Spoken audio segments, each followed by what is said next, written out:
Magbubuo na tayo ng JCB engine para sa roller compactor.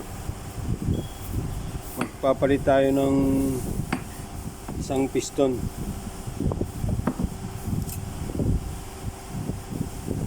Kasi yung piston na isa nag-expand siya sa overheat.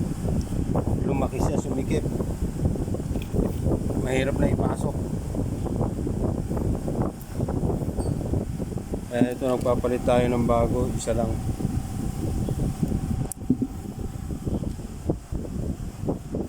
Pang roller naman to, JCB roller compactor.